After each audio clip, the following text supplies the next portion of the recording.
yarny friends. This is Stephanie of Stephanie's Yarn Escape. Thank you for joining me for episode number 11. Today is Sunday, October 4th.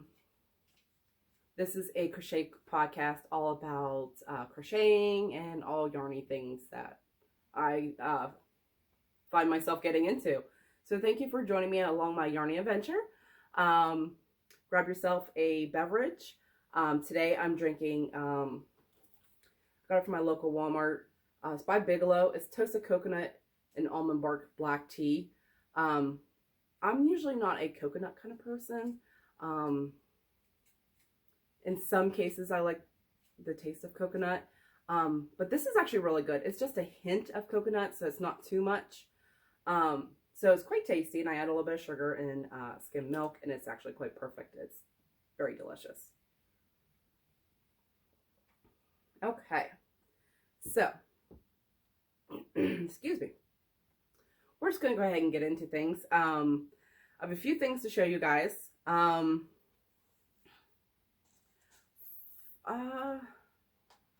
Like I said before, once I was done with the cow blanket that I've showed you guys in the last episode, I'd be able to show some more things. And I worked on some things, and I know I've said this and I've done so good, but I did purchase some yarn yesterday. But that's okay. I'll explain that a little bit later. But anyways, let me just show you what I got. All right, so first off, this is my knit night blanket that I joined my friends with on virtual knit night on Christy's Crochet Creations by Christy. She's one of my yarny friends, and she has a virtual knit night on Facebook. If you don't follow her, you need to. And so I enjoy it. I look forward to it every Monday. And this is my knit night blanket. I usually work on it. It's not always, but most of the time I work on it because I need something simple to work on, because I'm talking, we're laughing, we're having a good time, and I can't be concentrating on anything serious. So, it's upside down. Let's try this again. Here it is. It's just a simple straight blanket. This color, I hope you guys can see it. It's overcast here, and so hopefully my lighting is still good. This is so soft. I love it. The yarn I'm using is Bernat Baby Velvet. It's 100% polyester and terracotta rose. This is the remainder of the skein I have. And Bernat Velvet in white. So I'm just going to stripe it up until I get it to the size that I want. I think I should have made it a little bit wider, but for the amount of yarn I have for this thing, but I'm too far into it. It's going to be this wide, and I'm just going to go to the length till I feel that, you know, it's proportionate to its width. But oh my goodness, it's so soft. I love working with this yarn. It is one of my favorites. Yes. Right here is where I showed you guys last time, and I finished off the white and started another stripe of the color. This stitch marker, don't know if you guys can see this. It's got a little bee. This is from Elizabeth at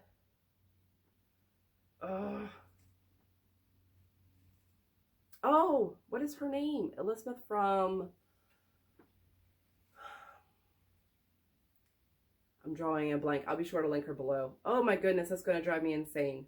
What is her channel name? She's actually not far from me located. So, Elizabeth from Crafty Crocheter. I knew I would get it. Elizabeth from the Crafty Crocheter. I had purchased some, she was having this yarn bundle sale going on, and then she threw in some stitch markers. So, that's where I got that. I don't have many stitch markers. Excuse me. In the other items I'm going to show you, there's no stitch markers. I don't have many. And then after last week, I forgot to move my stitch markers from where I showed you guys last. Well, that's like, yeah. Now I'm just babbling because the words are struggling to escape me today. But that's okay. Anyways, the next item I'm going to show you guys does not have a stitch marker. This is one of the items I didn't move the stitch marker. It is by Heart Hook Home. This is a kid's cardigan. There's also a adult version. I love this pattern. And I think she even put out an updated version, which I have yet to print off because I'm okay with this version. I have no issues with this version whatsoever. And it goes, there's a sleep sack, and it goes, the cardigans go anywhere from 6 months up to 10, 12 for kids. So, and then there's an adult version, which I have plans to make for myself once I'm done with my other sweater.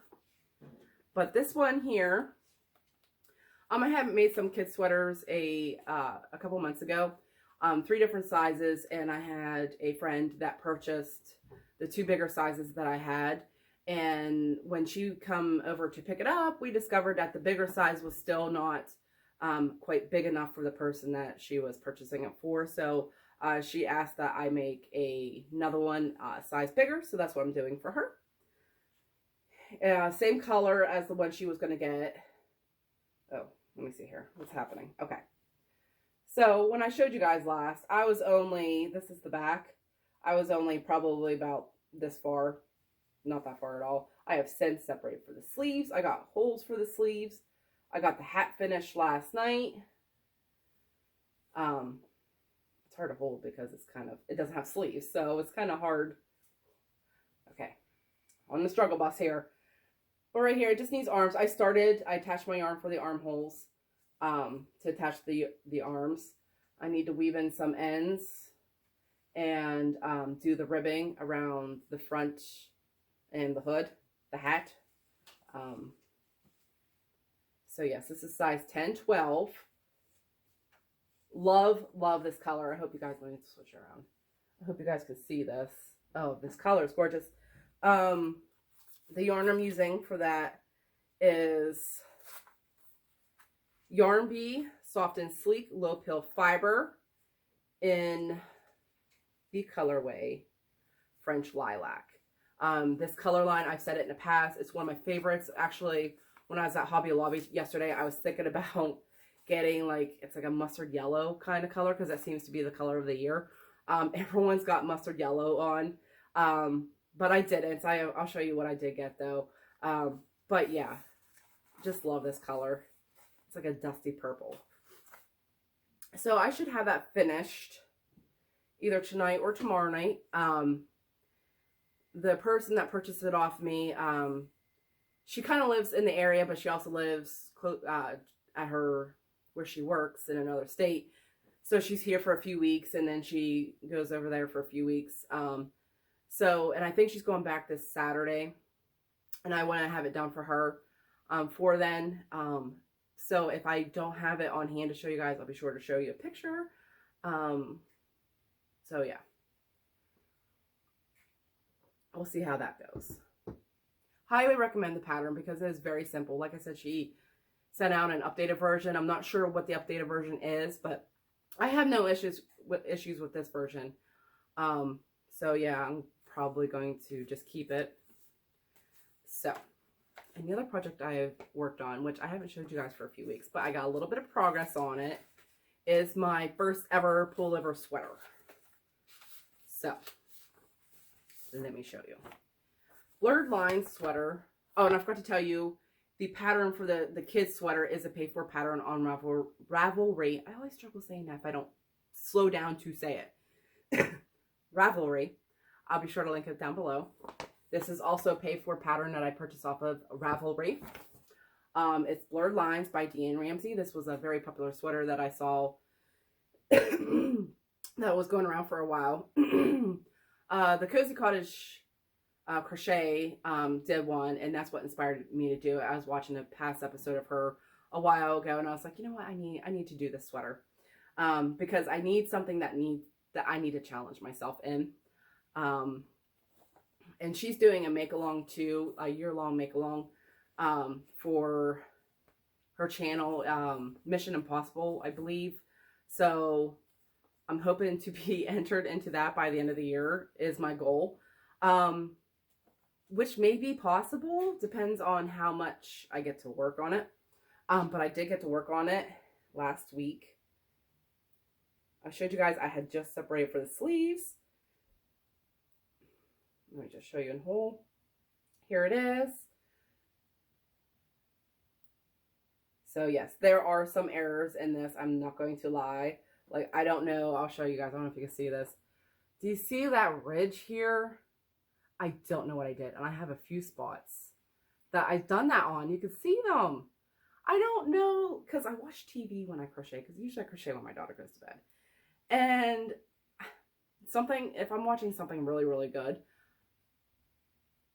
I may have like done a back loop or something for a little ways, but this is for me. And this is the shortest, I usually let my hair go. So I usually, now once I get it cut short, I usually let it grow out. So my hair is going to cover it anyways. And this is for me. And you know what? And this whole process is a learning process for me. Where is my stitch marker? Right here. Another one by the Crafty Crocheter.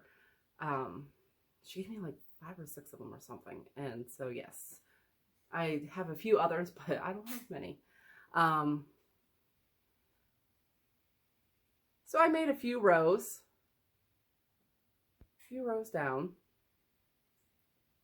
I'm into, I think there's like 200 and some stitches. I'm going around and around for the body now. And then I have to do waist shaping. So this is my sweater. This is for me. I was hoping to have it done. I was hoping to have it further along by now, but I've had some orders come in, slowly clearing them out. And so, you know, once I get those done, I'll be able to have more time. I used to just work on this on Sundays. But I've been using that time for the orders that I need to complete. So the yarn I'm using for that is Amazing Lace. This is a super fine 1017 yards. This is in a colorway Eyelet Gray. And then I lost the ball band for this one. And I believe this is Sage. So I've used quite a bit. I already have a gray one open that I'm using too, so I will have to dig into this. I shouldn't have to dig into another green according to the yardage that it says I'm using for the size I'm making. So that's all I've worked on. It's a lot, but it's not. I've worked a lot on one project, like the sweater, the kid's sweater and stuff. The gray ribbed hat that I showed you guys in the last episode, I don't think I worked on. I may have put a few rows on it, but not significant. That's one of the ones I didn't put a stitch marker in. So hopefully that'll be done for you guys next week. Now my yarn purchase. So in past episodes, and every fiber arts creator goes through this. You go through where you put yourself on a yarn ban.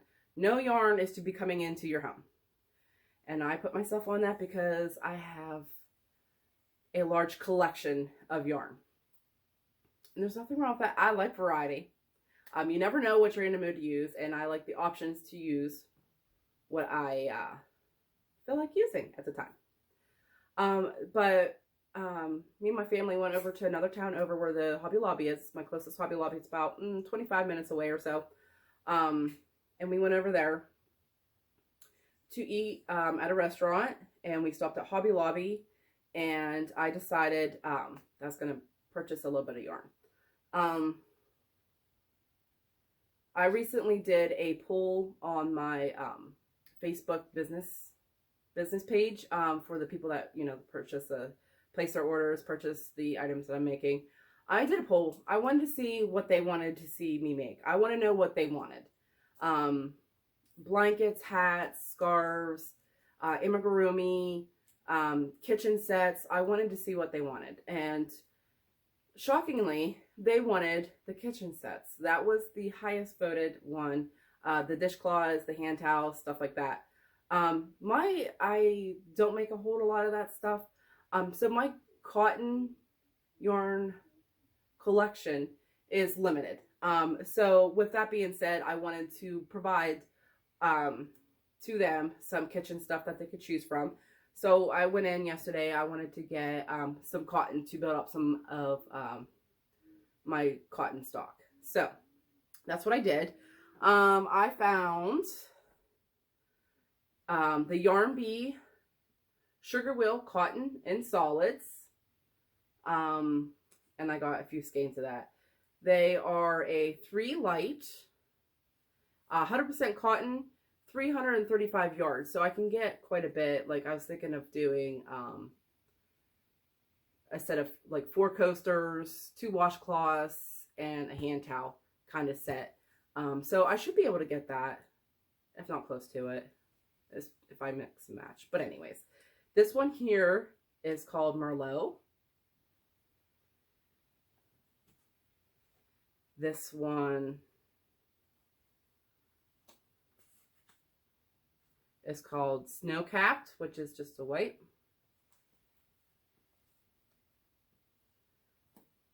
This one is Iron Fog.